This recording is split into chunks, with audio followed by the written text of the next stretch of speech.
It is the spring of 1940. The war in Europe has been raging for 5 months. Following the Altmark incident in February, Norway's commitment to neutrality has come into question.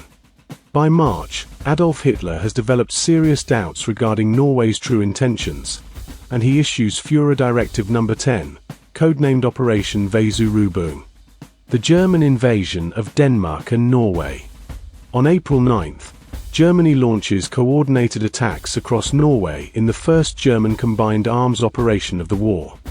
Although most of the Norwegian resistance is quickly overwhelmed, the Battle of Hegra Fortress becomes one of those lesser-known but deeply compelling episodes of the Norwegian campaign, sometimes referred to as the Norwegian Alamo. Major Hans Reidar Holtermann and a group of volunteers reactivate a mothballed mountain fort from the early 1900s. 250 Norwegian volunteers, mostly local men with prior artillery training, plus one volunteer nurse, attempt to hold off the 138th Mountain Regiment. This is their story.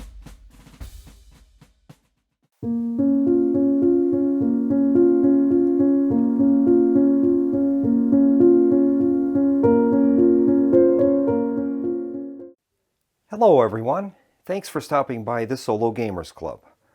My name is Keith, and tonight we're going to learn to set up and play the solo-only title, Halls of Hegra by Tompet Games.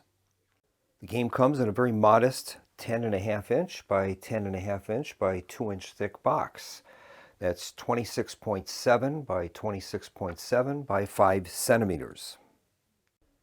In the game, we're going to take on the role of a Norwegian major as we attempt to reactivate a mothballed pre-World War I fort, as we attempt to resist the German invasion of Norway over the course of 11 turns.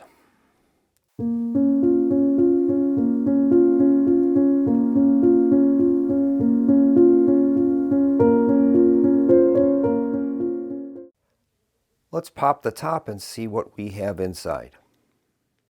Inside the box we have a rule book, and the rule book is on glossy paper, and let's see how many pages we've got here.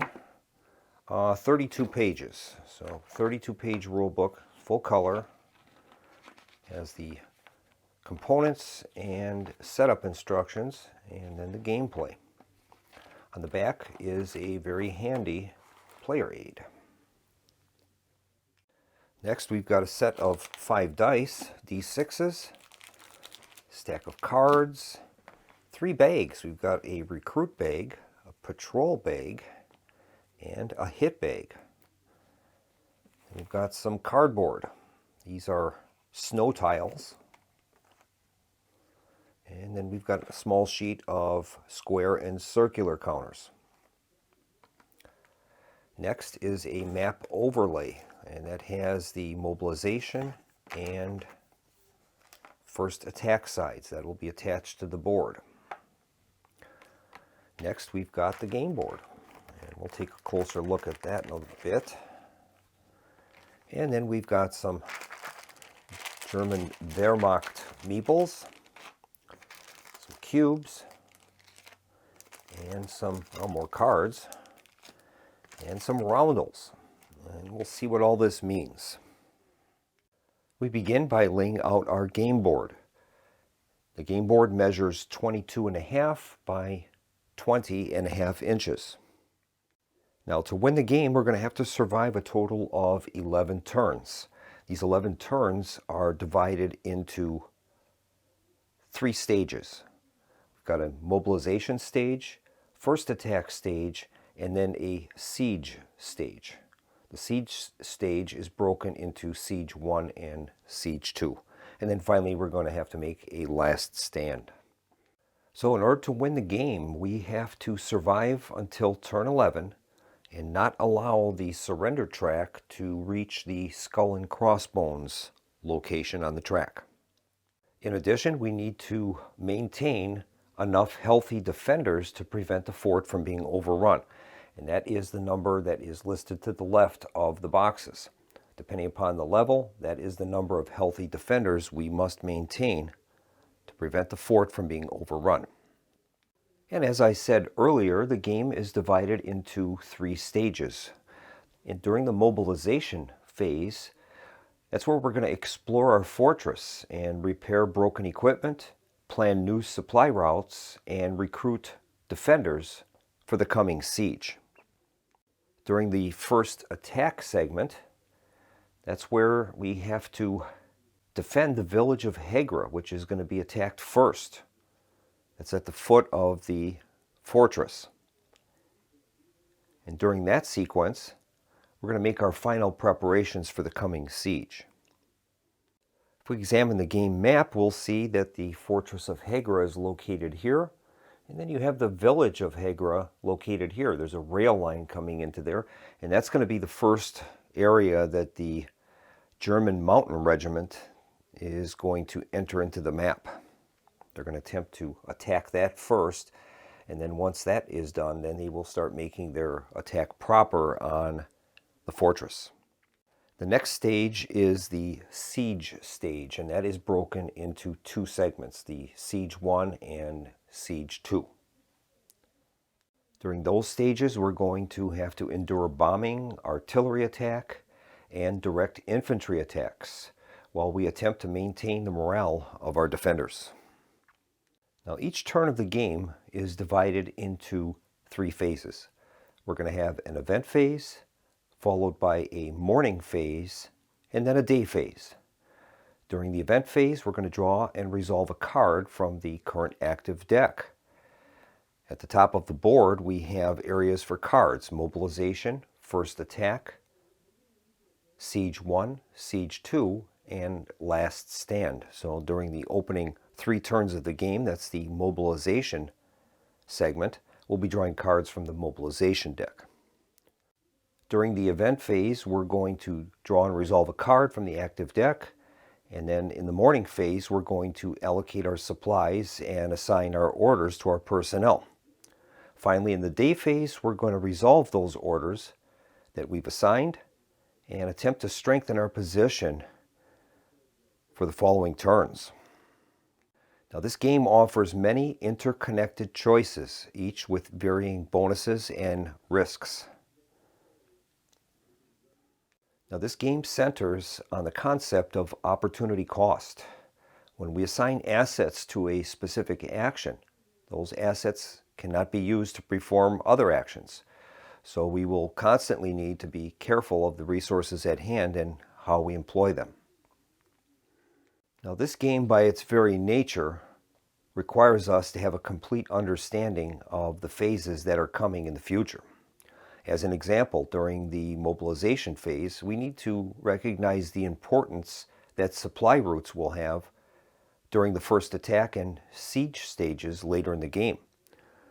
The supply situation doesn't really present itself until later in the game, but we won't know that until we play through the game. So that's kind of what I'm getting at with this. We're going to have to, in order to play this properly, we almost have to do a test playthrough just to find out what we're going to be expected to do in the later parts of the turns.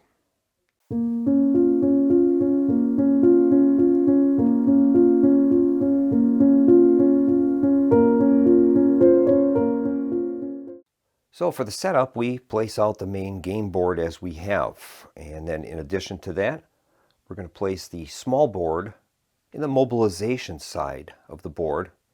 And we'll place that in its position on the main game board. Now, during the different stages of the game, we're going to have a different amount of actions that will be available to us in this portion of the map. During the mobilization phase, we have open new supply routes and negotiate, along with a fear and doubt track. And so we'll have to get familiar with all of these locations of the game board. Next, we're going to place marker cubes on the following tracks. We'll place one on the supply track. And these all have, their starting positions all have those positions with an underscore. So in this case, that is where that cube goes. We also place one on the snow track. And on the weather track, starting with the cloudy condition. Place a cube on turn 1 along with the surrender track. That starts on the honorable surrender slot. And we also place cubes on the 0 level of the morale track and on space 1 of the suspicion track. And then cubes will be placed on the defense track starting in the 0 space, along with the fear and doubt tracks. Those will only be active during the mobilization portion of the turns. And finally, a cube is placed on the leftmost box of the artillery track. That's going to be tracking the German artillery. Then we're going to place 6 German artillery meeples on spaces 3 through 8. So we've placed the German artillery meeples in their assigned spaces. Now we're going to sort and place the German Luftwaffe tiles on their display above the artillery. So we've sorted the German aircraft tokens and we place them on the aircraft display in the following order: 2 minus 1 supply, 2 injure 1 defender, 2 minus 1 morale, 2 minus 1 morale, injure 1 defender, and injure 1 defender. Now we sort our miss tokens and our artillery tokens, and we're going to place one of each of those in the hit bag. The unused tokens will go into a reserve. Next, we're going to separate our delivery tokens. There's 3 of each style, and the game begins by us placing the 3 supply delivery tokens in the leftmost supply depot box on the main board. And so we place those tokens in that box that is marked with the supply tokens. The other ones will remain in the reserve for the time being. Then we take the 12 German patrol tokens. Those tokens have a symbol of the Wehrmacht on one side and a number on the back. And we're going to place them in the patrol bag. Then we're going to take a supply cube and place that on the 1 space of the supply track. The track is broken up into 1, 5, and 10, and each cube in the box counts as the value listed. Then we're going to sort all of our damage and status tiles by type. And then we're going to place the defensive position tiles on the corresponding lettered spaces on the board. So we'll be using these defensive position tiles. So we'll place those tiles in the corresponding positions: defensive position A, defensive position B, and defensive position C. Now we're going to set up our gun emplacement tiles, and we set that up as following. Starting with gun 1, we're going to place a bullseye token, a blank, and another bullseye token. And on top of those, we're going to be placing the gun 1 damaged tokens on top of those. Now we have a chance of getting a second gun. If we can dig out that position by taking the shovel snow action, we might be able to find a second gun. But for right now, we only have 1 gun. So we're going to be placing these gun 1 tiles on top of those tokens. And then as we repair these, those other tokens will become visible. And once again, those gun tokens that we're not using will be put into the reserve until later. Next, we're going to sort our defender and doubt discs by type. Doubt discs are these pink colored discs. Brown ones are soldiers, and the blue ones are volunteers.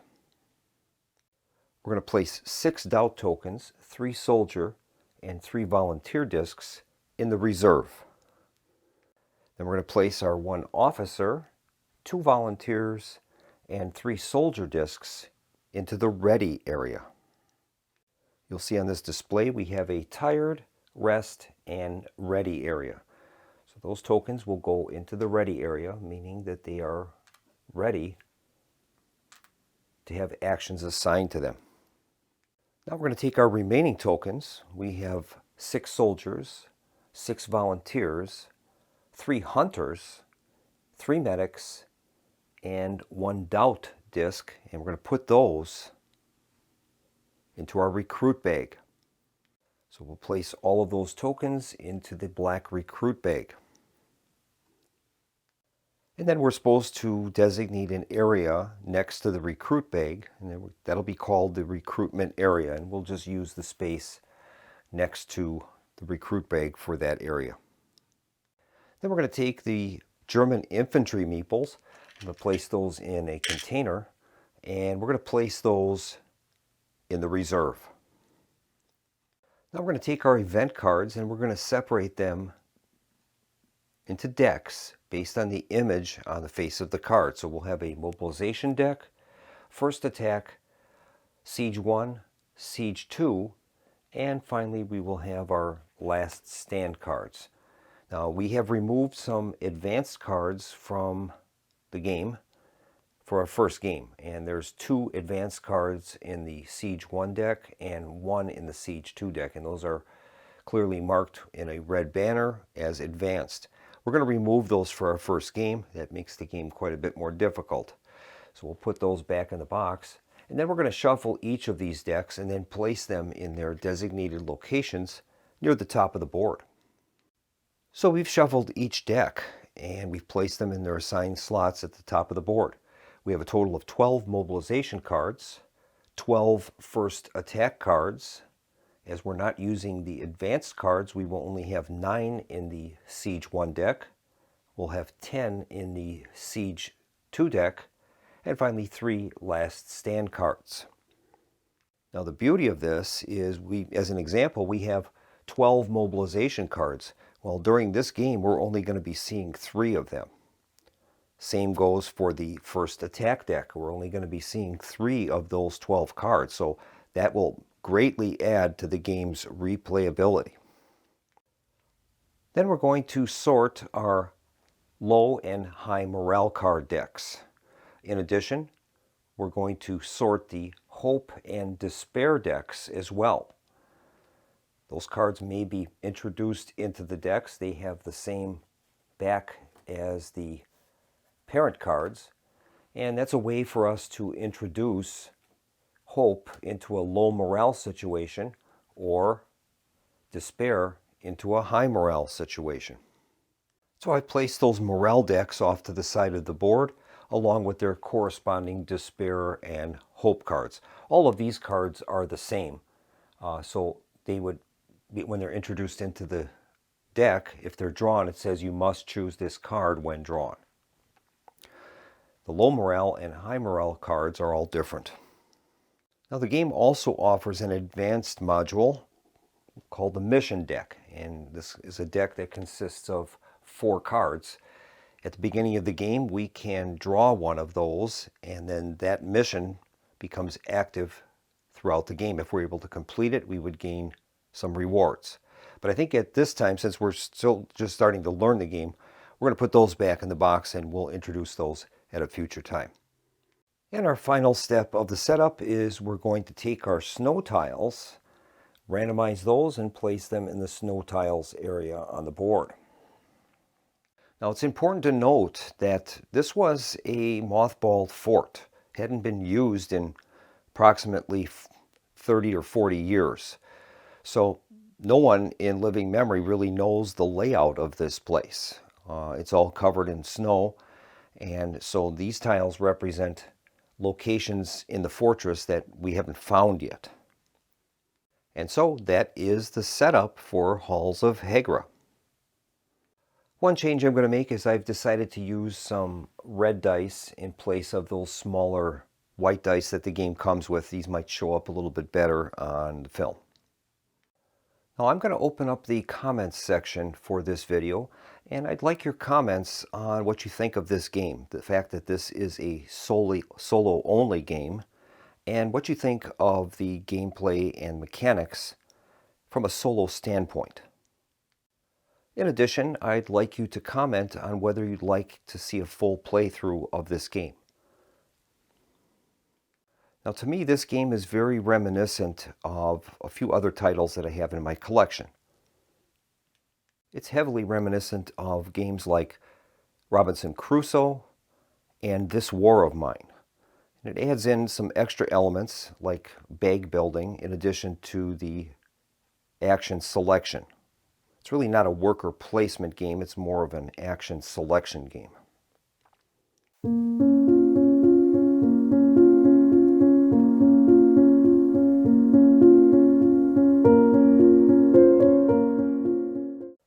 So we're going to get started now with an example of play. We begin each turn with an event phase, and we'll be drawing a card corresponding to the stage of the game that we're in. We're currently in the mobilization phase, so we'll be drawing a card from the mobilization deck. So our first draw is, Will Anyone Help Us? Let's take a closer look at that card. So the first thing that we notice on card is it will tell us the weather conditions. In this case, there's snow. It's snowing, which is not good for us. So we adjust our weather track to indicate a snow condition. That's going to affect our movement on the map board. And in this case, there's also a special condition. It says to move the snow marker one space to the right. So we will do that. So we've got more snow that we have to clear out. If that ever gets to the end of the track, we have to draw a hit tile from the bag. So we don't want that to occur. Next part of the card we resolve is the event. It says you lose 1 morale.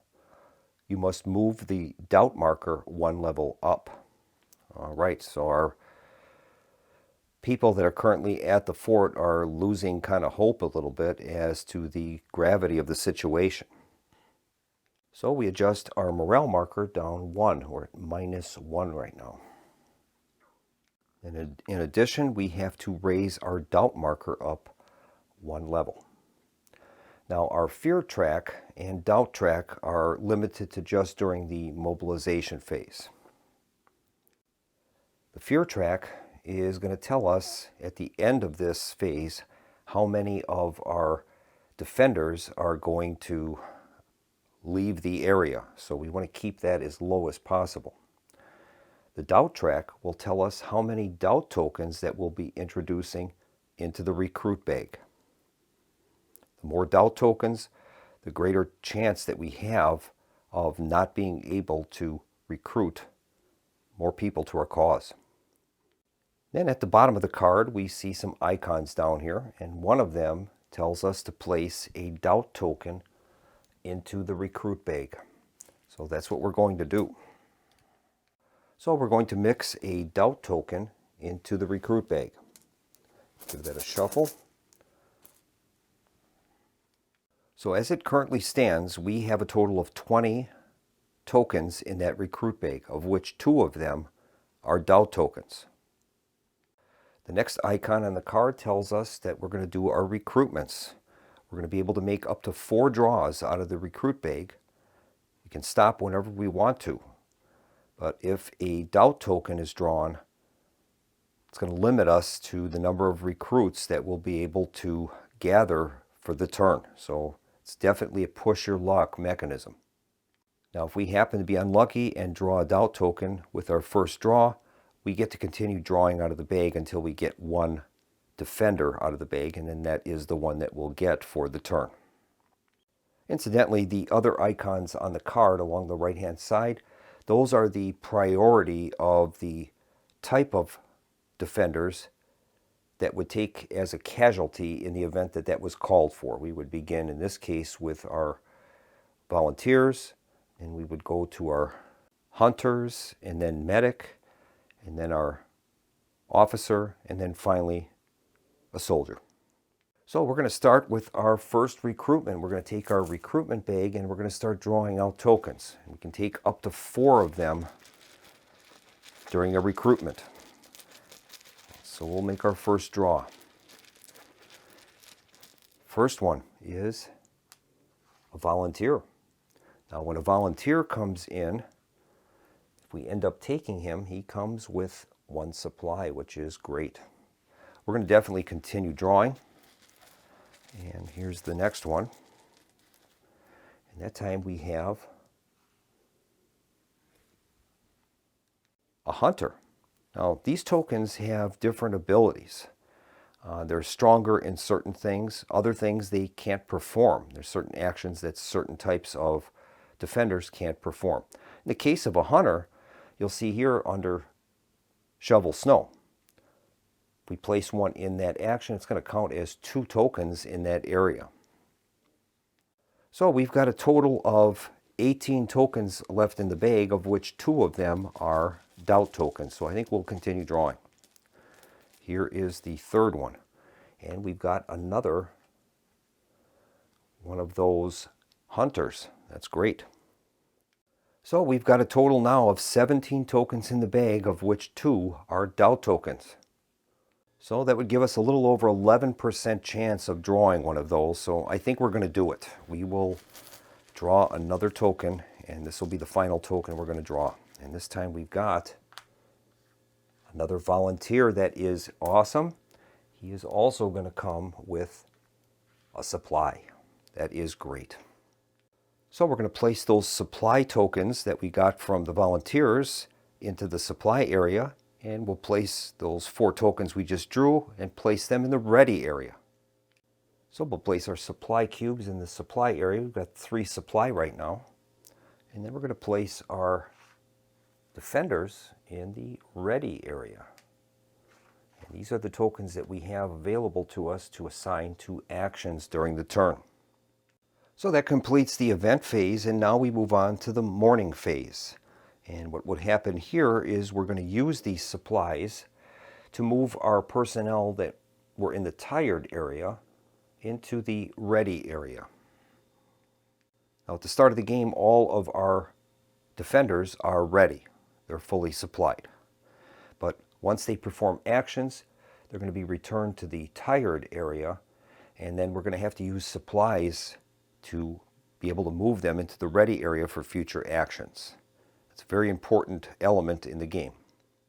Now there's also a rest area on that track, and if we had seen many tokens in the tired area, we might not have enough supplies to move everyone into the ready area. We can place up to 2 of them in the rest area, and they will arrive in the ready box the next turn for free. Now, I think it's important that we take a look now at the end game conditions in the game. We already know about this surrender track. We don't want that cube to ever rise up to the skull and crossbones area. That would be an instant loss for us. But there is another way that we can lose the game, and that's if we don't have enough defenders, healthy defenders, inside the fortress. Now there are modifiers to this surrender track, and we should probably take a look at those. Surrender track is going to rise by 1 if we have 3 or more defenders in the morgue. So that tells me that we have to be very careful about allowing any of our personnel to die. That's going to definitely make our surrender options much greater. Also, we would raise the surrender level by 1 for if we have 4 or more defenders in our waiting area. Waiting area occurs at the infirmary, and I'll show you that in a second. Also, we can raise the surrender level by 1 if we allow 6 German artillery on the map. That would be definitely a way for us to have a better reason to surrender if we're staring down the barrels of 75 millimeter artillery pieces. And then finally, during the siege portion of the game, if we have fewer than the required number of healthy defenders remaining within the complex. So it tells me that we're going to have to be very careful with the health of our defenders. We don't want them to obviously be sent to the morgue, and we don't want to have too many of them waiting for treatment in the infirmary. So let's take a look at that. This is our infirmary display.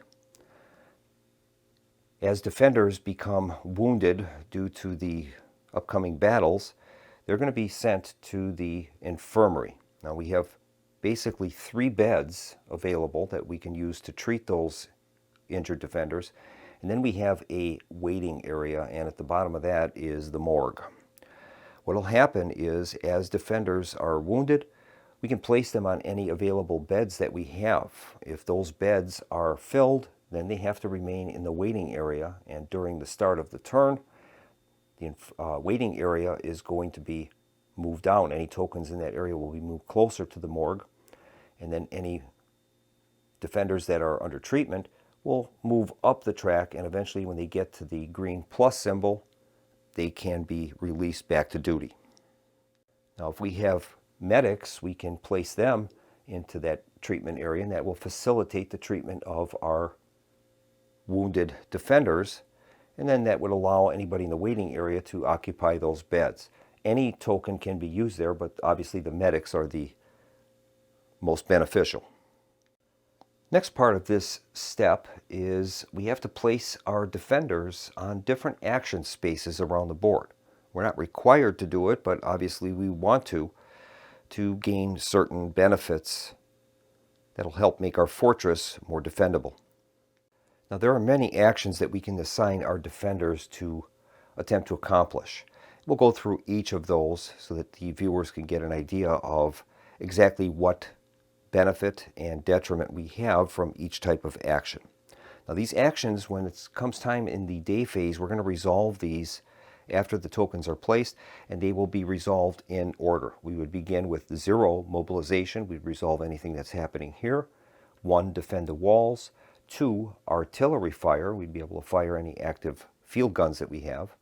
3, we'd be able to execute our supply runs on the main map, attempting to move our defenders out into the field and attempt to recover supplies for the fortress.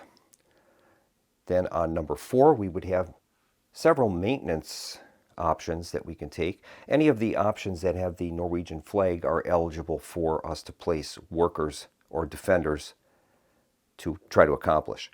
Then we'd move on to number 5, the infirmary, which I spoke about earlier. And then finally, number 6, we would make our morale adjustments. And there are morale modifiers to the morale track, and then eventually we'd have to worry about that surrender condition.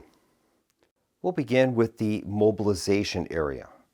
Now during this stage of the game, what we're trying to do as the commander of this fortress is to, well, accomplish several things. We want to make sure we have a constant flow of supplies coming in. We want to make sure that our morale is high for the troops. And then we want to prepare for what is coming, which is eventually the first German attack, which will occur at Hegra village. Now at the end of this phase, we're going to have a coup, and that is where we're going to have to decide how many of our defenders have the intestinal fortitude to remain with us and to fight it out with the German Mountain Regiment that is coming upon us. So on this board, which will be active for the first 3 turns, there are 2 extra actions that we can take. One is to open a new supply route.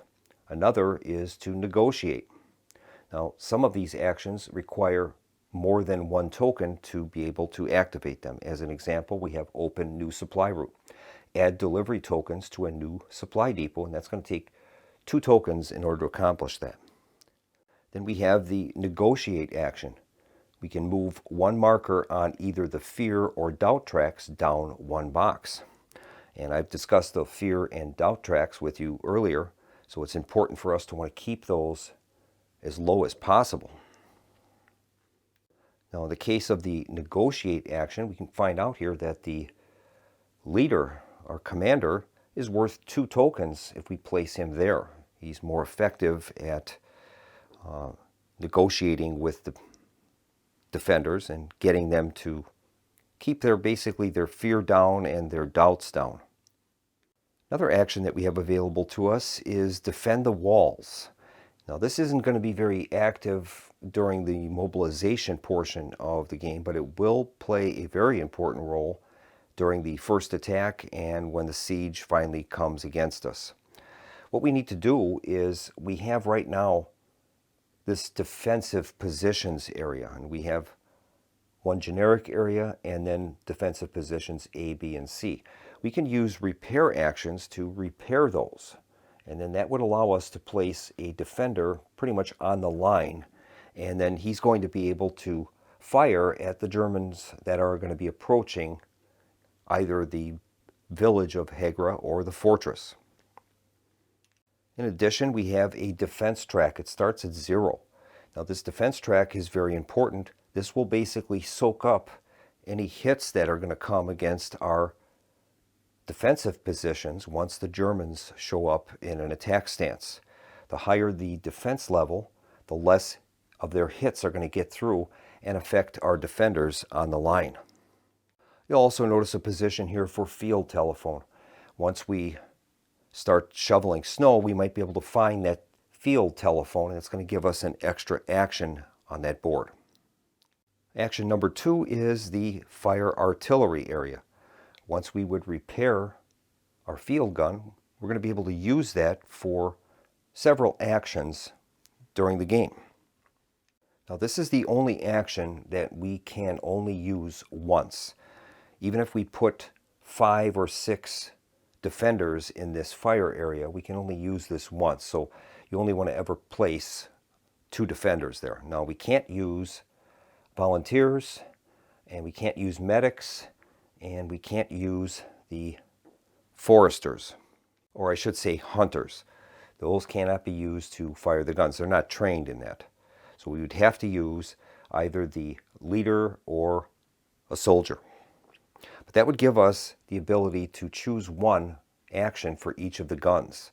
We could choose a sector and fire against approaching infantry. We could select a map row on the board and then take out either a German artillery or a German patrol, or we could target the Wehrmacht airfield, and that's a very, very useful action. Now that Wehrmacht airfield has been taken over by elements of the German army, and if we target that, we're able to gain any of these possible benefits. We can remove a stack of aircraft from the air display, which they wouldn't be put into the hit bag, which is great. We could introduce 2 miss tokens into the hit bag, giving us a greater chance of not having a negative effect against us. We'd be able to increase our morale by 2, or we could move the surrender marker down 1, which is pretty big. Now in order to use those artillery, we would have to not only place 2 defenders in that selection box, but we'd have to make repairs to the guns. They've been out of service for 30 or 40 years, so they're going to need some servicing. And we can accomplish that with a maintenance action called repair.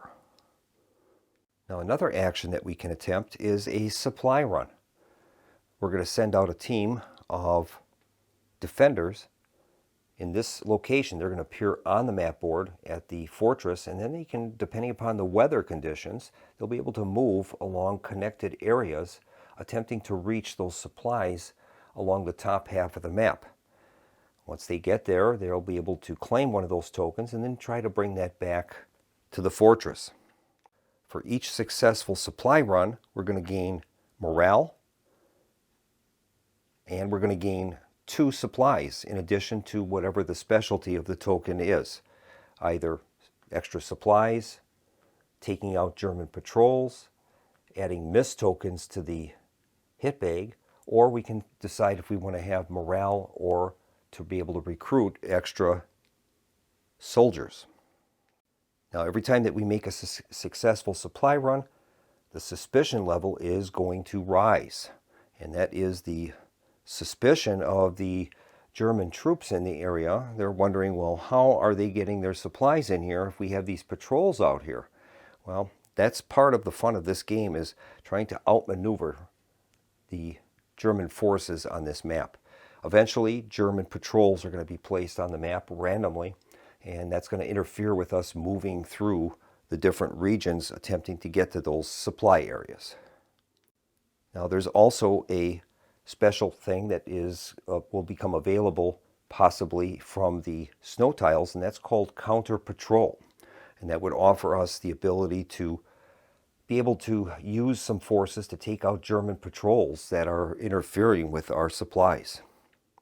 Action 4 is maintenance, and those have a total of 5 different actions available within that grouping. We have shovel snow. We can move that snow marker down, and if we're able to get that to the leftmost box of the track, we can flip the top token on the snow display, and that would give us some kind of benefit.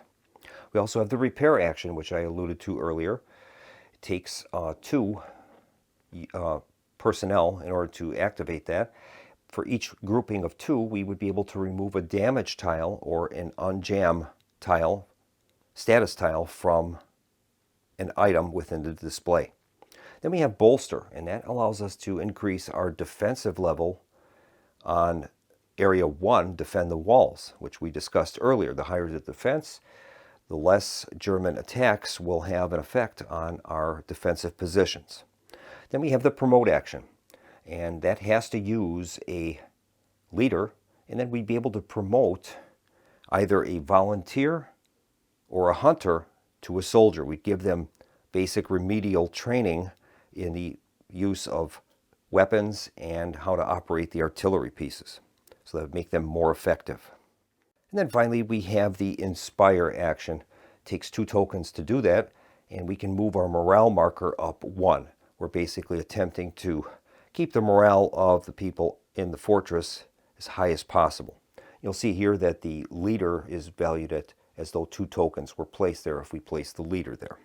Some of these actions the leader token can't be used for. You wouldn't have your fortress commander shoveling snow or repairing damaged equipment. That would be beneath him. And then number 5 is our infirmary. We can place defenders in that area to help treat the patients. And our medics are valued as though there were 2 tokens placed in that area for each medic. And what will happen is that will allow us to move the position of any wounded defenders in these beds. We can move them up 1. They're going to gain 1 improvement at the end of that round, but this would advance their ability to improve, and eventually they get to the pluses. They're able to return to active duty. There's also spaces for other areas that we might be able to uncover with the snow tiles. We have a medicine cabinet, which is going to obviously facilitate our actions in the infirmary. There's also a map room, and a radio. Now, if we can locate the map room, that is going to allow us to draw the top 3 snow tiles and place them back on the deck in any order we choose. That map room would give us more knowledge of the site, and then we'd be able to target those areas where we're clearing the snow to get access to those things. And then the radio would allow us to kind of inspire our troops. They would have contact with the other Norwegian forces in the area, and that would allow us to add a hope card into the low morale deck, minimizing the damage in case we have low morale. And then finally, step 6 in the resolution will be the morale phase. We're going to check this morale modifiers, and we would adjust our token based on those modifiers. As an example, a red day, if there is a red space, if our current turn is on a red space, that is going to decrease the morale track by 1. If we're ever out of supplies during the morale phase, if we have no supplies in our supply area, that is going to lower morale by 1. If we have defenders in the waiting area at the infirmary, that's obviously going to lower morale.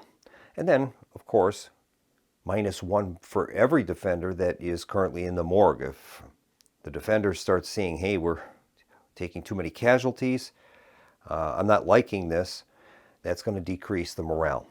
And then eventually, also another one is, this would happen in the future, but if we had German soldiers in red sectors on the insert, that also is going to reduce morale. Now that's not going to occur until we move into the first attack and siege portions of the game. And then once those modifiers are applied, we're going to read what the condition is for our current morale. Now in the case right now, we are at -1 morale. So that if all things stayed the same, we'd have to draw 2 low morale cards and then resolve one of them. Obviously, the low morale is going to cost us, making our lives more difficult, whereas high morale will get us some benefits. So we always want to try to advance that morale track if possible.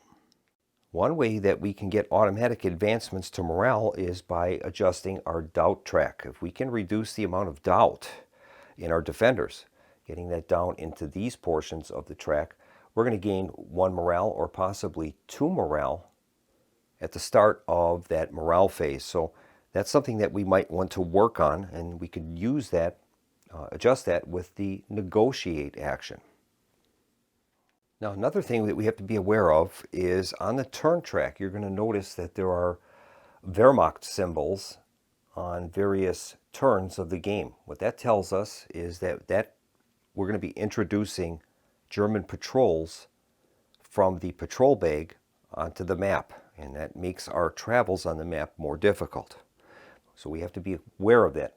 During this turn, there's going to be 2 of them introduced on the map, and then during turn 3, another 2, and so on. So that's a basic overview of what we're trying to accomplish in the game. Now, there's other things that we haven't gotten to yet. Basically, the German aircraft and the German artillery. We'll get to that when the time comes, but this should give the viewers an idea of the actions that we can take and how that is going to affect the ultimate situation in the game, which is everything resolves around the surrender track. In reality, we can never allow that track to get to the skull and crossbones, so we have to do everything in our power to prevent that. And that means not having defenders in the morgue and not having defenders in the waiting area. Those are 2 primary ways that that track is going to advance. Also, not allowing German artillery onto the map.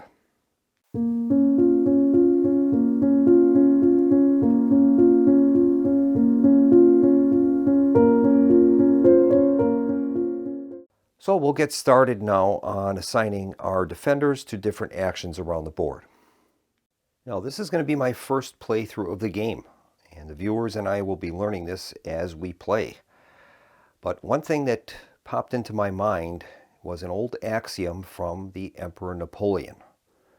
He taught us that, in his opinion, morale to force ratio is the same as 3 to 1. So the Emperor placed great emphasis on morale, and I think I'm going to take the same approach as well. We're going to make sure that we don't discard the morale levels of our defenders. So with that being the case, we're going to start now assigning our defenders to the different actions on the board. And with that being said, I think our first action is going to be to assign our commander to the Inspire action. He's going to be worth 2 tokens there, which will cover that cost, and that will allow us to move our morale track up 1. I think another thing that is important is we need to find out exactly what is all contained within this fortress. We really don't know at this point. So I'm going to assign some workers or defenders to the shovel snow action. And since we have 2 of those foresters, or I guess you could call them hunters, those are kind of locals that are used to doing this kind of work, we're going to assign both of those that we have to the snow shovel action. Now that'll be worth a total of 4 of those actions. It costs 1. We get 1 movement for each one we place there, but these guys are good at it, and they're worth 2 each. So we'll do that. And then continuing on, I think we're going to use this negotiate action. I'm going to place 2 of our volunteers into that area, and that says that we can move our 1 marker on either the fear or the doubt tracks down 1 for each grouping of 2 that we place there. So we'll definitely be placing 2 units there. Now, another thing that I think we need to be concerned with is obviously having good supply lines. If we don't have ammunition and food, we're not going to be able to make it for 11 days. So I think it's worthwhile for us to place some of our defenders out on supply runs, and they'll attempt to move across the map and bring supplies back for us. Now, examining the weather chart, we've got bad weather, it's snowing, so we only have movements of 1 to 4 spaces on the map at this point. Now there is a special ability that applies to the hunters. If we place a hunter on a supply run, normally when any other type of token goes out on a supply run, after they pick up a delivery token, they're at -1 movement to whatever the movement ability is due to the weather. But these stronger hunters are kind of used to doing this stuff, and they can ignore that penalty. They don't have to pay that -1 to movement when they're returning with supplies. Now, unfortunately, we don't have any hunters left, but I think I will place one of our soldiers on a supply run. And we'll do that. Now, the soldiers have one advantage when they're out on the map. They have the ability to try to take out German patrols that they might meet up with on the map, whereas a volunteer can't do that. So we're going to place one soldier in that supply run area. Now we have a total of 4 defenders left, and I think what we're going to do with that is we're going to have 2 of them open up a new supply route. And that will allow us to place some of those delivery tokens in those northern boxes on the map, and that would give us access to extra supplies. And I think finally we're going to place 2 of our soldiers in a repair action, and that will allow us to remove a damage tile or unjam one status tile. So that will be the actions that we're going to assign during this portion of the phase. And now we switch to the day phase, and that is where we're going to resolve our action spaces in numerical order. And at the conclusion of the day phase, we are going to check our morale and make surrender checks as needed. So we begin with action 0, and that's mobilization. And we have 2 tokens in the open new supply route area, and that says we can add delivery tokens to a new supply depot. So let's take a look at that. Along the top half of the map, we've got these areas that are circled in burgundy, and those are our supply depots. So with this action, we're able to open a new supply area in these 3 additional spaces. We can select whichever one we want to do. This action would allow us to remove a German patrol. This would allow us to add mist tokens into the hit bag. And then the final one, we can either select whether we want to try to increase morale or to have new recruits brought in, soldiers. So those would be our options. And I think I'm going to select this 3rd section with the mist tokens. So we're going to add those, we're going to add 3 of those tokens to that area, and that will open up that supply area for us for the future. So there's 3 of these mist tokens there. So in addition, when we bring one of these tokens back, we automatically get 2 supply plus whatever the token says. In this case, an extra supply, or we add a mist token to that hit bag. Now when defenders have accomplished their tasks, those are automatically sent to the tired display on our ready board. And then in future turns, we're going to use supplies to bring those tired troops back into a ready status. Next is negotiate. We've placed 2 tokens there, so we've met the minimum criteria, and it says move 1 marker on either the fear or doubt tracks down 1. All right. So examining these tracks now, we've already had our doubt raised up because of that event card that we drew earlier in the phase. So if that goes up again, that's going to be adding additional doubt tokens into the recruit bag. So we don't want that to occur. I think we'll use that negotiate action and move that down back to where it was. It'll give us a little room there. If we can eventually get it down towards the lower portion of the doubt track, we'll be gaining actually morale bonuses from that. So that looks like it's pretty good. We'll take the tokens that were in the negotiate area and place them in the tired box. Next, we move on to the defend the walls area of the action display. We haven't placed any tokens here, so there will be nothing happening at this point. We don't have to worry about that so much until the Germans actually show up during the first attack segments. All right, action space 2 is fire artillery. We haven't placed anybody there, as our guns are still inoperative. So we're going to need to use repair actions to get them into fighting trim. We'll move on to the third action. That's our supply run, and we have placed someone there. So we've placed one soldier in the supply run. So he is going to move out into the fortress area of the map. And now we can move him based upon the weather conditions. Current weather conditions are snow, so he can move up to 4 spaces. We have to decide now if we want to try to move him towards the supply bonuses or the miss token bonuses. And I think we're going to go for supplies first. So we're going to have him move the most direct route that we can towards that area. So we can move him 4 spaces, and he'll move 1, 2, 3, 4. So he's almost made it to that supply region. Number 4 is our maintenance, and we've assigned quite a few of our defenders to those tasks. The first one, we can do these in any order that we choose, but I'm going to start with the shovel snow. Now, we've placed 2 of our foresters into that area. That's going to be the equivalent of having 4 people placed there. So for each one that we've placed, we can move the snow marker 1 space to the left. And that's what we're going to do. So we get 4 movements. So we'll be able to move that marker 4 to the left. 1, 2, 3, 4. So we've reached the end of the track, and it says flip the top snow tile, and then we reset the snow track to 3. So let's do that. We'll reset that to 3, and then we'll see what our snow tiles have to tell us. We'll flip one of those and see what the effect is. In this case, we found our second field gun. That is great. So we're going to place our second field gun in that region of the fire artillery area, and then we set this up exactly as we did gun 1 using the gun 2 tokens. So we begin by placing a targeting token followed by a blank and another targeting token. And then we cover those with the gun 2 damage tokens.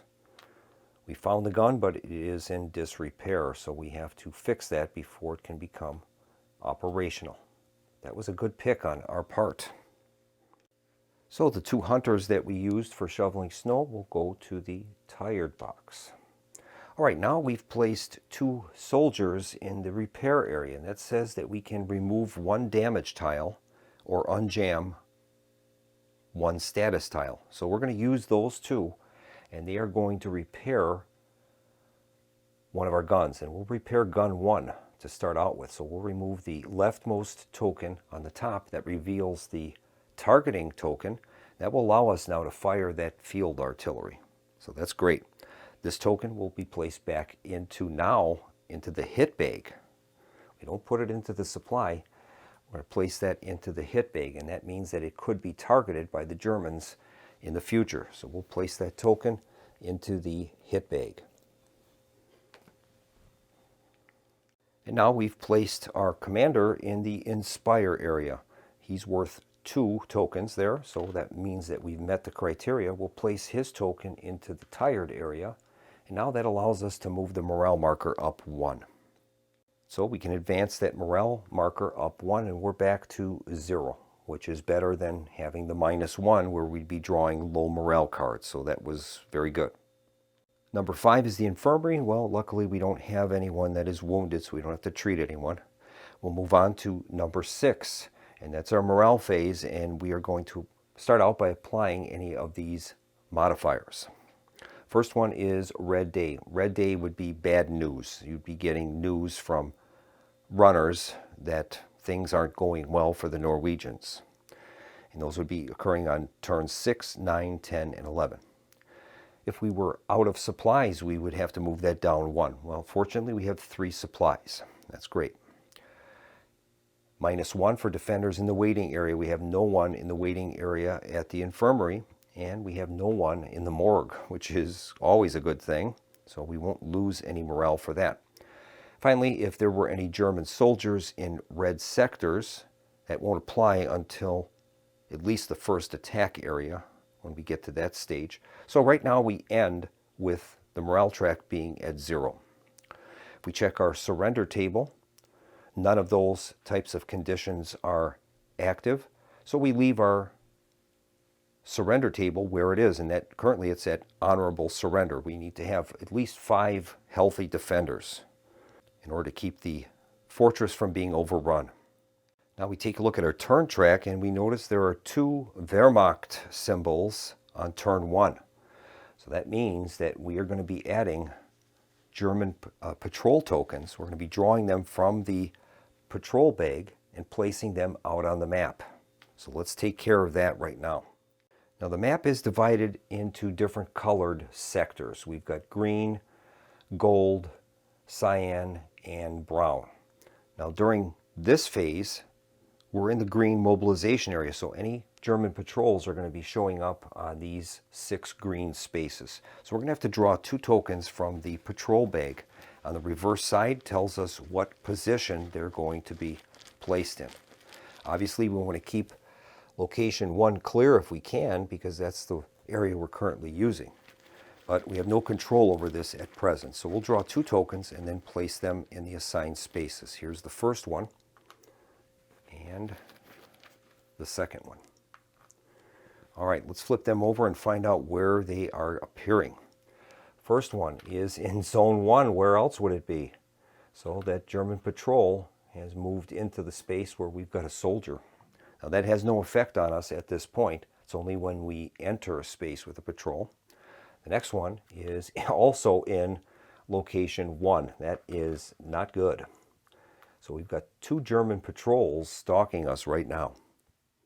And that is going to bring the first turn to a close. We're going to advance our turn track to turn 2. We're still in the mobilization section of the turn track.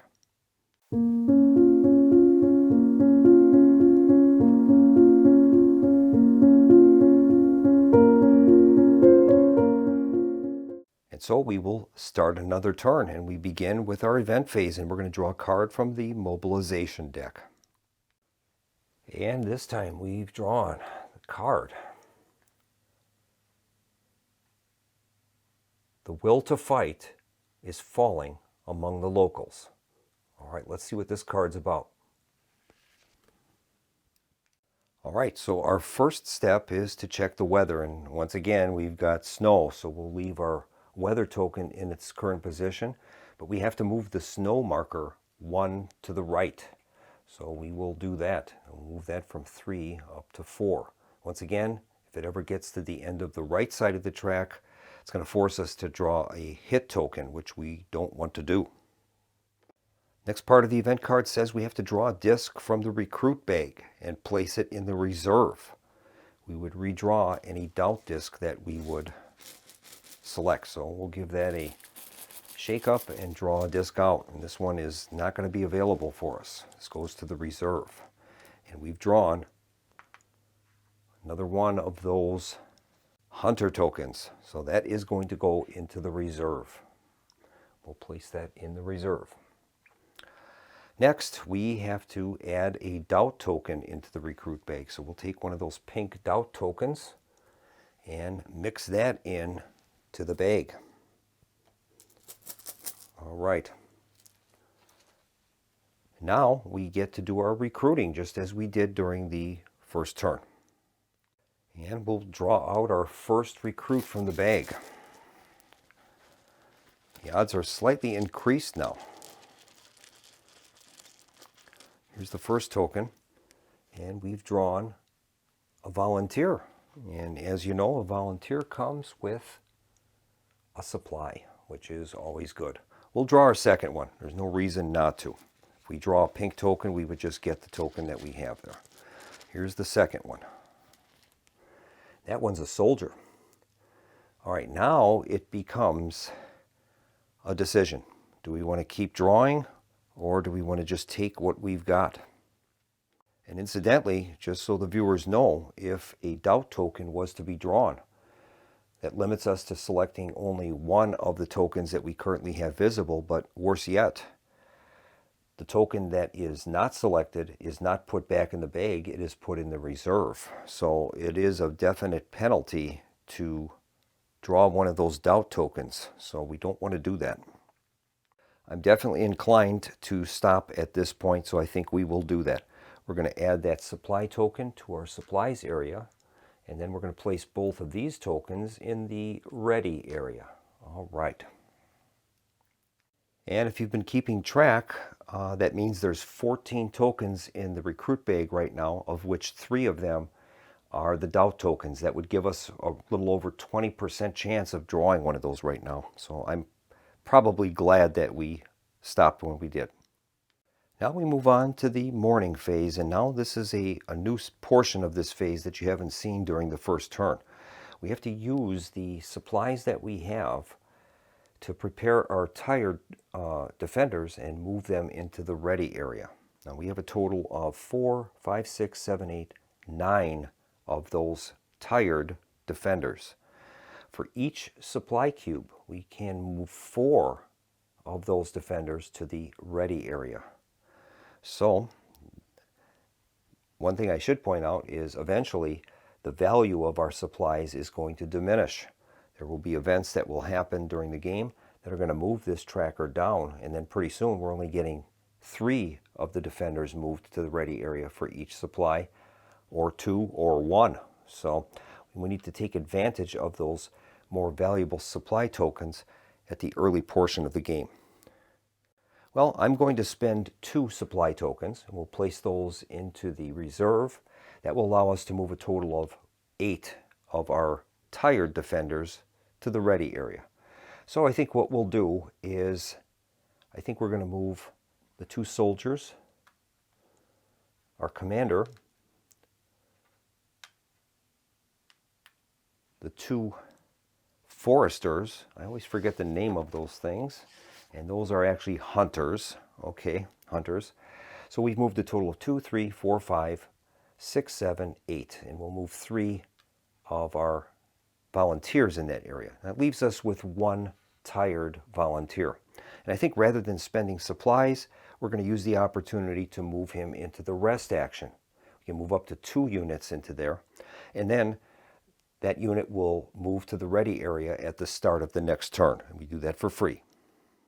And now we get to place our ready defenders into actions for this next day. And I think once again we're going to place 2 of our hunters in the shovel snow action. That will allow us to have 4 movements on the snow chart. Then I think we're going to place 4 units into our repair actions. That will allow us 2 separate repair actions. So I'm going to place all 4 of our volunteers into repair actions. Then I think we need to start preparing for the coming German attack on Hegra village. So I think what we're going to do is I'm going to spend 2 of our soldiers. We're going to place that in the bolster action. That's going to allow us to move our defense level up 1. That will help to bolster our defensive positions. I think the next action now is we're going to use our commander, and I think we are going to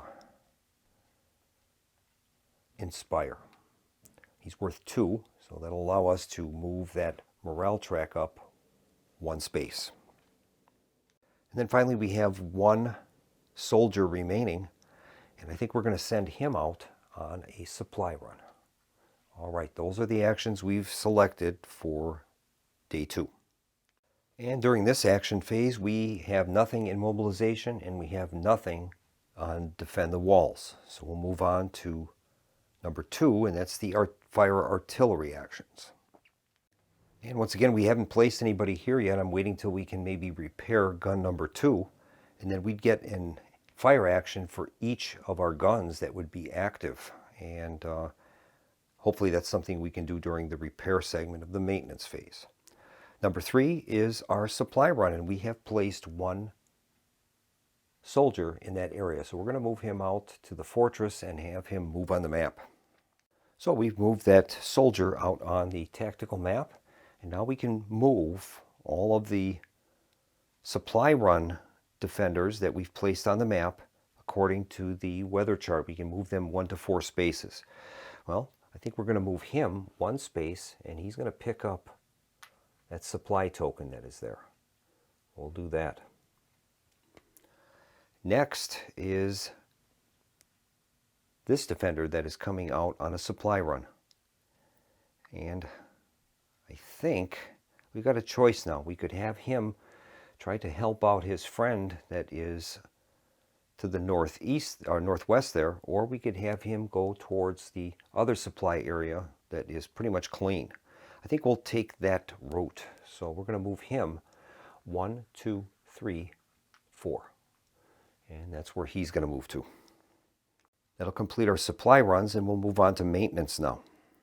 And we'll start resolving our maintenance actions, and we can do these in any order that we choose. I'm going to start out with the Inspire action. We'll take our commander, and he's going to be able to move the morale marker up 1. We'll place him in the tired area, and then we're going to advance our morale track up 1.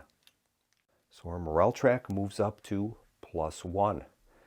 Currently now this is going to allow us to draw 2 high morale cards and resolve one of them if all things stay the same. Next, we'll undertake our shovel snow actions. We've placed two hunters in there. It gives us 4 movements, so we'll place them in the tired area, and we can move our snow track 4 spaces to the left. 1, 2, 3, 4. Flip the top snow tile and reset the marker to 3. So let's see what we've got with this snow tile. This one is new supplies. Gain 2 supplies. That is awesome. So those hunters digging out the snow found 2 extra supplies, which is awesome. Next, we've placed 2 soldiers in the bolster area, and that's going to allow us to add a miss tile or raise the defense level up 1. And I think we're going to raise the defense level. So we'll place those 2 soldiers into the tired area, and then we raise our defense up. So our defense track goes from 0 up to 1. So we're going to be able to block 1 hit from the attacking German soldiers just because of our improved defenses. That will help protect, once we get defenders in our defensive positions, it will help to protect them. And then finally we've placed 4 volunteers in the repair area. So that's going to give us a total of 2 different repairs. Those volunteers will go to the tired area, and then we can repair 2 different damaged areas. Well, one of those repairs I'm going to use to repair gun number 2. So we'll remove that token. This one goes into the hit bag. So we take our hit bag and place that token in the hit bag. Our second repair action I'm going to use on the defensive positions. We're going to get those foxholes and machine gun nests into a more operable condition. So we're going to use that to repair defensive position A. Once again, that token will go into the hit bag that could be targeted by a German airstrike or artillery strike. And finally we move to the morale phase, and we begin by doing our morale modifiers. There's no red day, we're not out of supplies, we have no defenders in the waiting area, none in the morgue, and none in red sectors. There's no German infantry in red sectors. There's also at the top, there's during the mobilization phase only, if we had a doubt marker advantage, and that would be on the doubt track. In this case, we haven't moved that down enough. We haven't reduced the doubt enough to gain morale. But the morale track right now currently stands at +1. It says draw 2 high morale cards and resolve 1. So that's what we're going to do. So we're going to take our high morale deck and we're going to give that a shuffle. And then we're going to draw 2 cards. And we can resolve 1 of these. So here's our 2 high morale cards.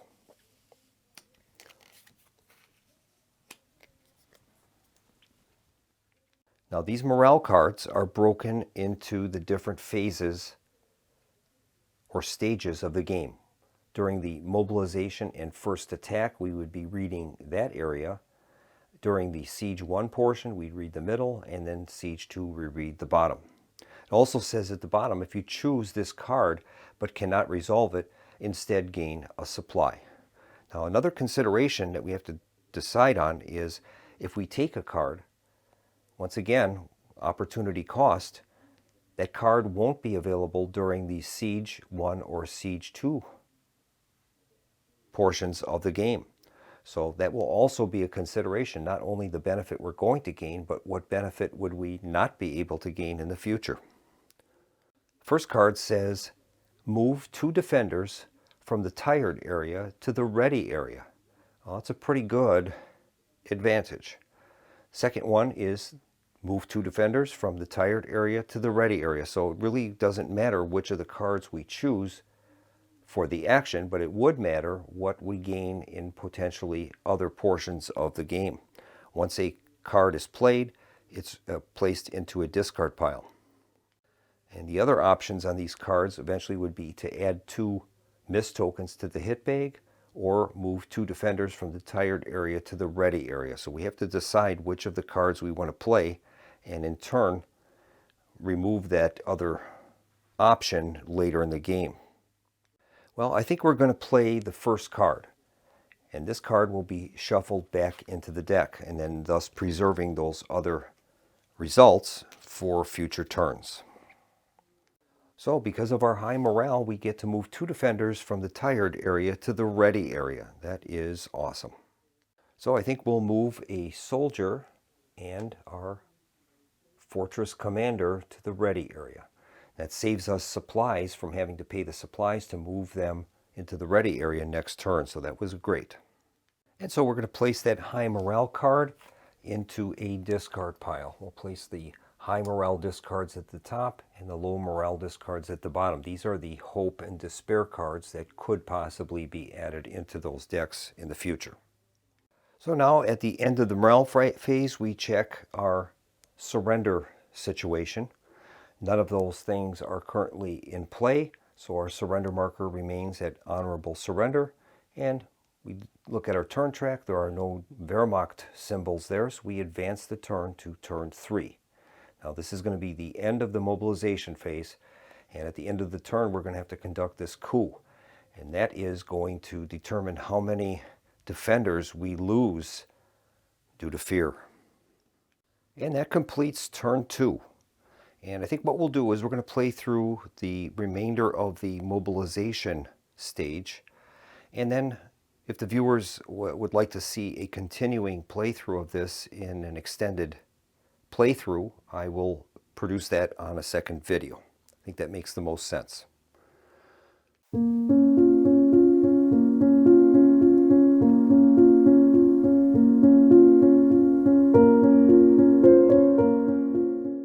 So we'll begin the event phase by drawing a card from the mobilization deck. And this time we are getting reports on German soldiers being placed around the farms on the way to Hegra.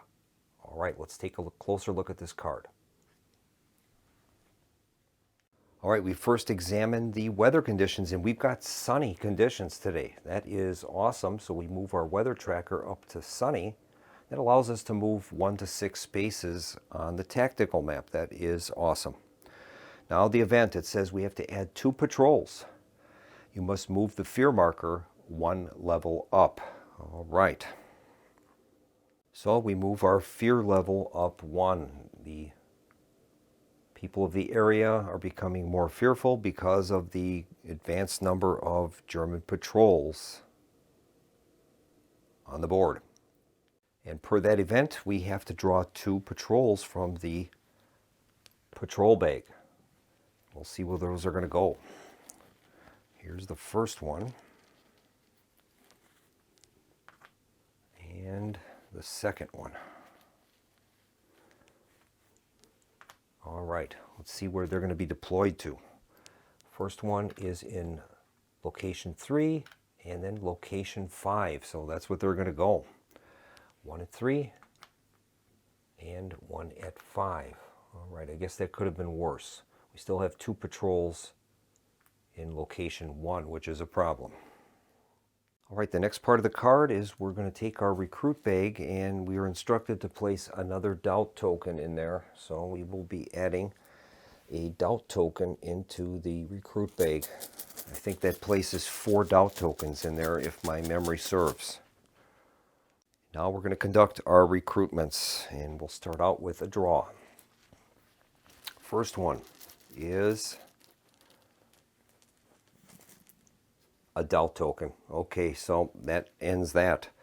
We're going to keep drawing out of the bag till we get a defender, and then that's the one we're going to get. And we've got a medic. Okay, so that is the limits of our recruitment for this turn. It appears that the advanced number of German patrols is affecting the locals, and they're a little fearful. So we're going to place the medic in the ready area on our board, and the doubt token goes back into the recruit bag. All right. Now we're going to use our supplies to bring our troops from the tired to the ready area. Now we had one troop in here, a volunteer, that was resting, so he will move into the ready area for free. Now we have to spend our supplies. Now we have a total of 2, 3, 4, 5, 6, 7 defenders in there. We currently can get 4 of them for each supply that we use. I'm definitely going to be spending 1 supply to move 4 of them over, and we'll move over 2 of the hunters, and we'll move over a soldier and a volunteer. So that's what we've got right now. There's 3 left in the tired area. We'd have to spend another supply to move them over, and I think we probably should do that. So I'll spend another supply, and that will allow us to move these other 3 volunteers into the ready area. So we'll do that. Now we're going to assign those ready defenders to actions.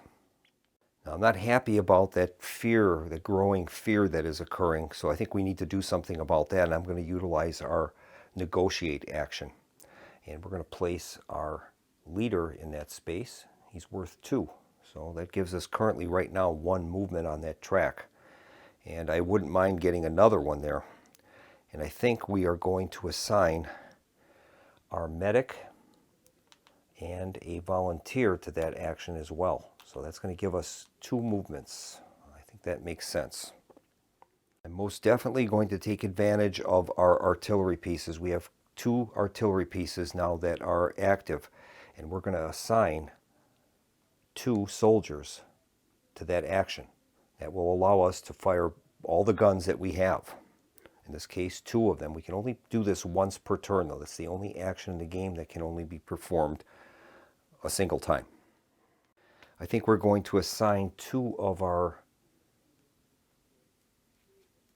volunteers to the inspire action. That'll help us on our morale a little bit. It leaves us with 4 defenders left. We've got 2 volunteers, and we have 2 hunters. All right. And I think we're going to use 2 of our hunters to repair and 2 volunteers to bolster. And that'll be our disbursements for this phase. We'll move on to the day phase.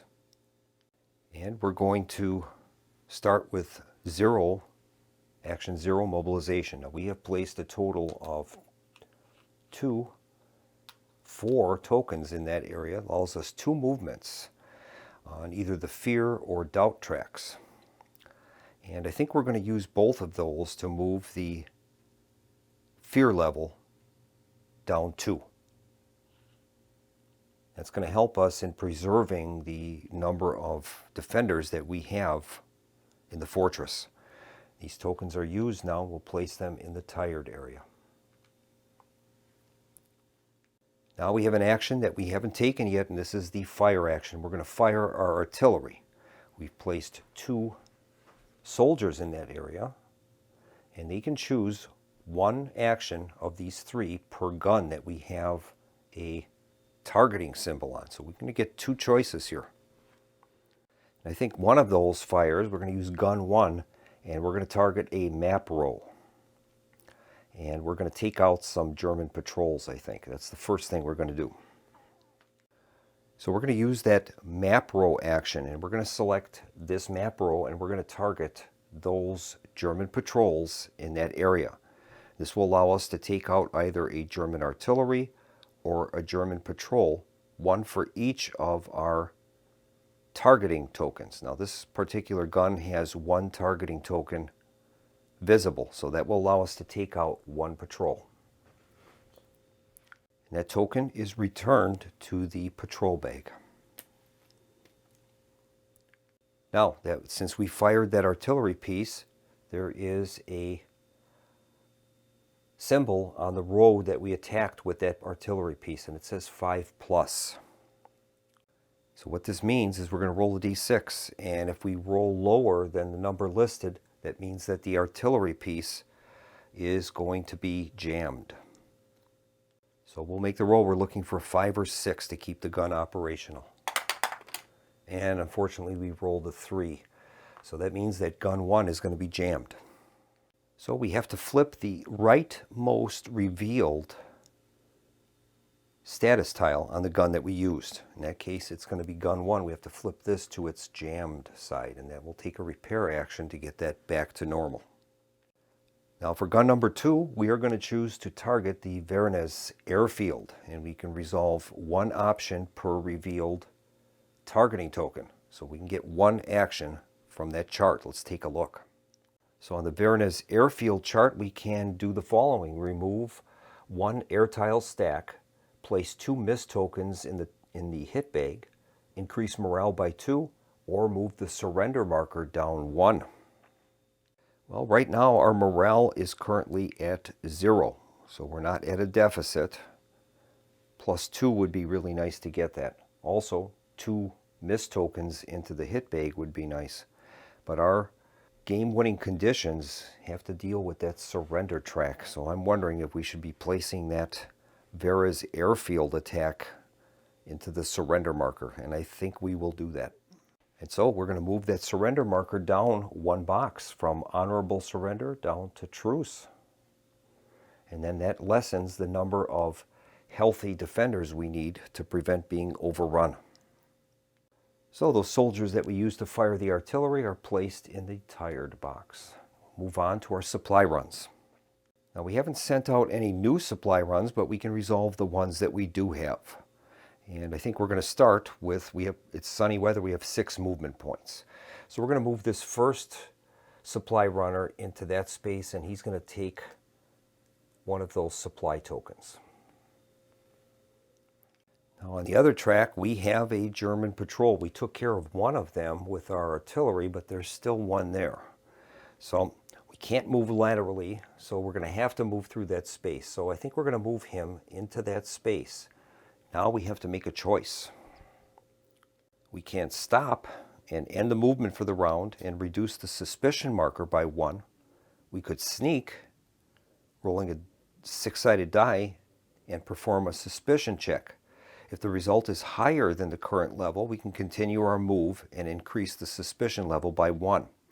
If the result is equal to or lower than the suspicion level, we have to return the defender to the reserve and 1 German patrol token to the patrol bag, and then we can reduce the suspicion by 2. We also could fight, and that is available only for soldier discs.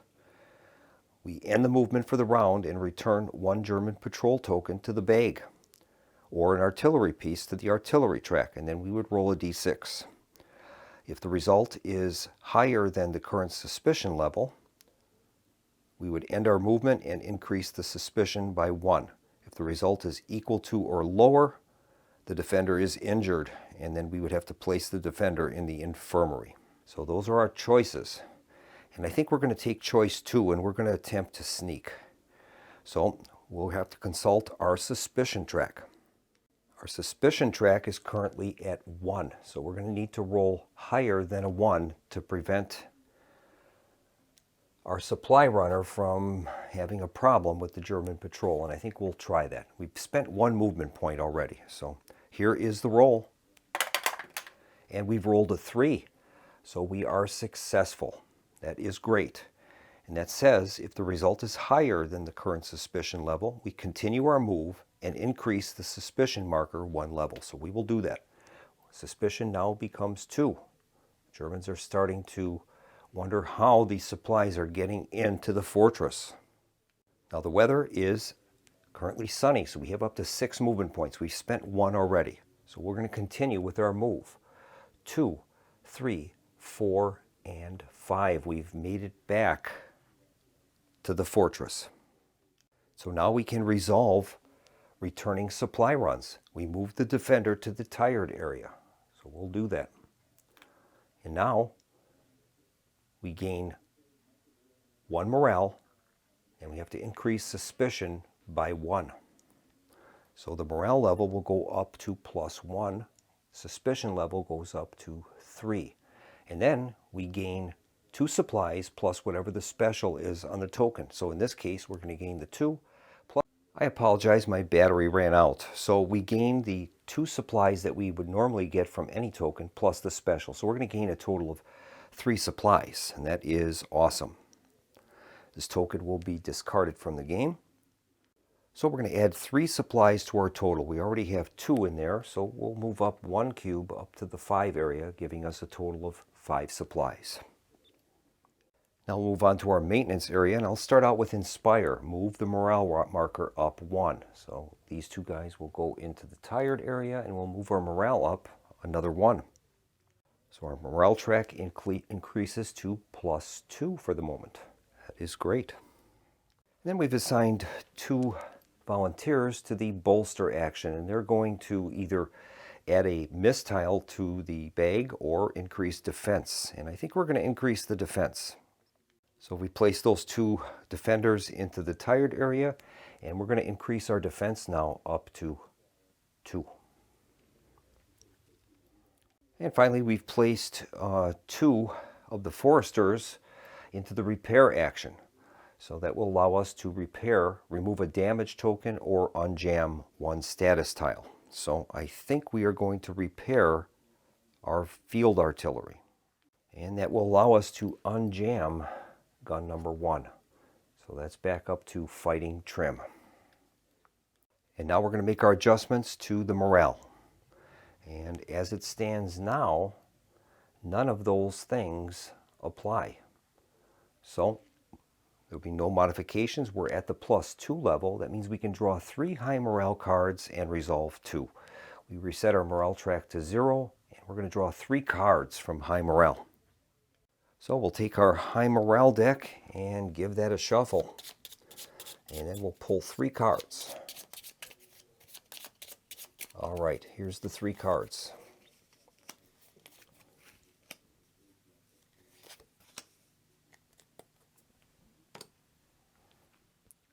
So we're allowed to play 2 cards, and one of them is to repair a damage tile. That could be useful. Another one is to gain a supply or move 2 defenders from the tired area to the ready area. I think we're going to play these 2 cards, and we are going to put the gain supplies back into the deck. So the first card is to repair 1 damage tile. And I think I'm going to use that to repair defensive position B. And that is going to go into the hit bag, though, unfortunately. So we place this token into the hit bag, and that could be targeted by German attacks. Our next card is going to be to move 2 defenders from the tired area to the ready area. All right. And I'm going to select, I think, our leader and 1 soldier. All right. Now at the bottom of the track, we have to check D now. We'll go through our surrender, but none of those things are going to apply. So step D is check the turn track for the number of Wehrmacht patrols, whether a coup would occur, retreat, or last stand, and then move the turn marker. Right now, our surrender marker, we've managed to reduce that now. It's down to truce, which is excellent. But let's check the turn track.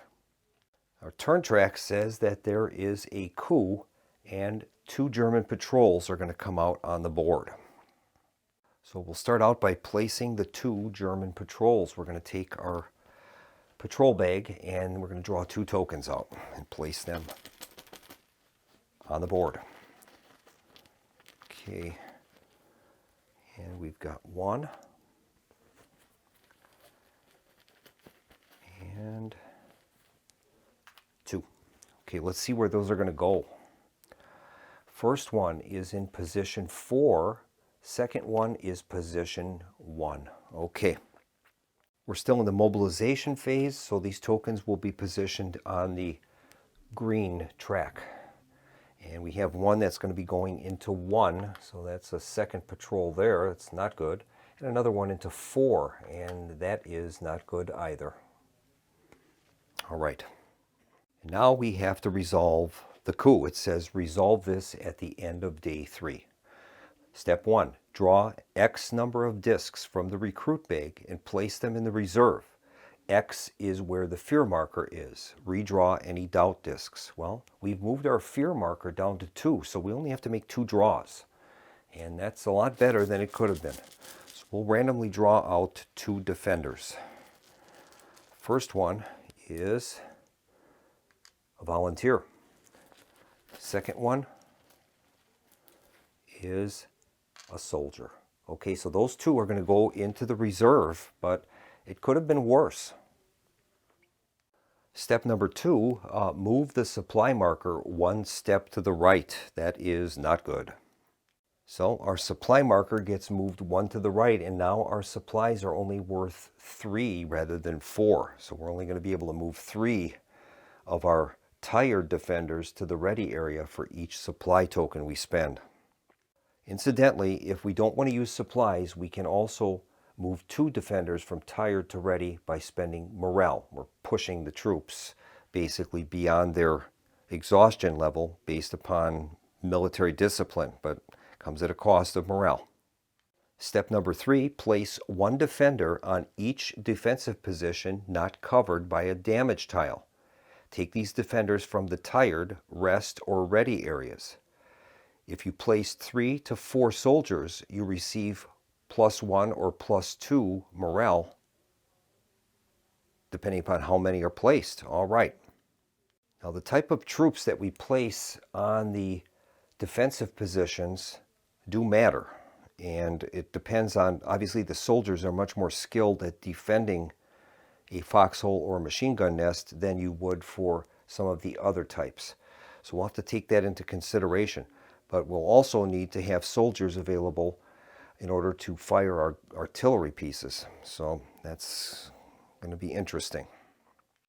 And I think we're going to place 1 volunteer in the first box.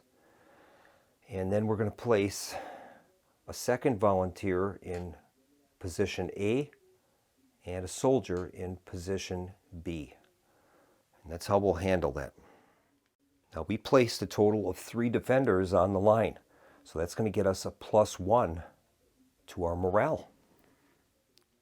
So we'll move our morale tracker up from 0 up to +1. And finally, step 4, we are instructed to flip the mobilization board. So we are going to do that. We flip that to the first attack stage. All right. Now, during the first attack stage, this is where the Germans are going to be moving on Hegra village. And we're going to try to defend that as long as we can. Otherwise, they're going to be coming after the fortress itself. You'll notice, though, that depending upon the type of defenders we have, the hit range comes into play. Volunteers and the hunters can only hit to the first box in range, whereas the commander and a soldier can hit both sectors. And so that is going to end turn 3. We'll move on to turn 4. We're entering the first attack stage. We've finished with the mobilization. And I think I'm going to bring this video to a close. If there's interest in the video, I will definitely produce an extended play continuing this example of play and complete the entire playthrough. If there's not much interest in it, then I won't bother. So, in the meantime, we have explored the game Halls of Hegra. We've gone through the setup procedure. I've walked the viewers through the different actions. Some stuff that we haven't seen yet, particularly with the German artillery and aircraft and use of the hit bag, but you the video should give you a pretty good idea of what the game's about and whether you'd be interested in having this in your collection. So I hope you enjoyed this setup and learn to play video for Halls of Hegra. Look forward to seeing you at the channel in the future, and in the meantime, this is Keith from the Solo Gamers Club signing off and wishing everyone a pleasant evening. Good night.